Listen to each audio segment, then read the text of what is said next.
Assalamualaikum warahmatullahi wabarakatuh. Tentang masalah manfaat Syifa, NPM 2082634. Dari kelas C, di sini saya akan membawakan materi dengan judul depresi. Saya akan mulai share screen-nya.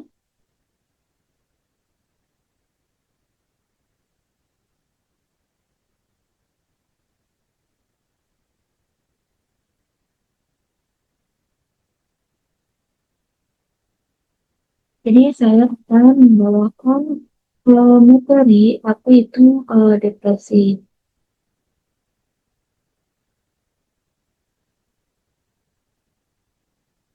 Dari definisinya sendiri, depresi adalah gangguan suasana hati, mood yang dapat mempengaruhi pola pikir, perasaan, dan aktivitas sehari-hari.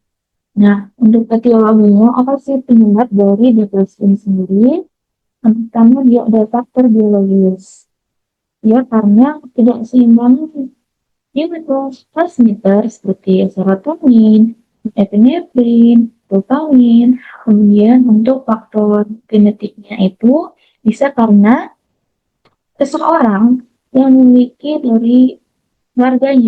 riwayat penyakit depresi sebelumnya atau riwayat penyakit psikotik sebelumnya cenderung lebih risiko terkena penyakit depresi ini. Nah, untuk faktor psikososialnya juga bisa. Kemudian untuk klasifikasinya, pertama ada PPDGC3. Yang pertama adalah episode depresi kenyang, di mana dia didiagnosis ketika dia mengalami dua gejala utama dan dua gejala tambahan selama 2 minggu. Lalu episode depresi sedang, nah dia mengalami dua gejala utama dan tiga gejala tambahan selama 2 minggu. Ini untuk episode depresif berat tanpa gejala psikotik, di mana dia mengalami tiga gejala utama ditambah 4 gejala tambahan selama 2 minggu. Nah, untuk episode depresif berat dalam gejala psikotik, dia gejalanya sama seperti episode depresi berat sebelumnya, tapi dia disertai dengan gejala psikotik seperti adanya halusinasi, delusi, waham.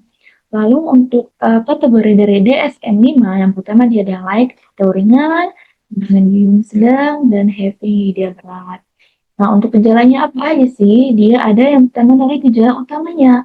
Nah, gejala utamanya ada mood depresif, kehilangan minat dan kegembiraan, kurangnya energi yang memicu meningkatnya keadaan lelah. Jadi dia ini cenderung dia lelah. Lalu untuk gejala tambahannya, ya yang pertama ada konsentrasi dan perhatiannya kurang, sadar diri dan kepercayaan dirinya berkurang, pesimistis, lalu adanya gangguan tidur, nafsu makan berkurang, gagasan atau perbuatan membahayakan diri atau bunuh diri. Untuk faktor fisiologinya, yang pertama adanya kombinasi faktor biologik, psikologis, dan sosial tadi. Nah, terjadi penurunan aktivitas gula angin seperti serotonin, epinefrin, dopamin di sistem limbik sehingga hiperaktivitas aksis HPA menyebabkan peningkatan kortisol. Peningkatan kortisol menyebabkan gangguan fungsi frontal dan limbik sehingga menyebabkan gangguan kontrol emosi dan motivasi. Nah, untuk menganalisisnya, cara menggunakan diagnosis kita dari anamnesis pertama ya, dari onset dan durasi gejala. Kita tanya, kapan gejalanya muncul, durasi gejala kapan aja.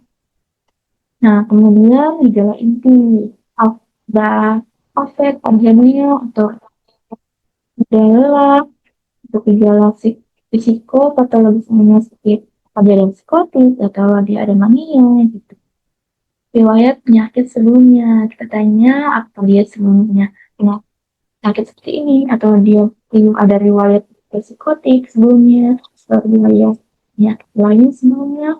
Ini faktor pemicu kita tanya. Yang ini sebelum depresi apa? Ada suatu hal yang membuat dia itu depresi itu.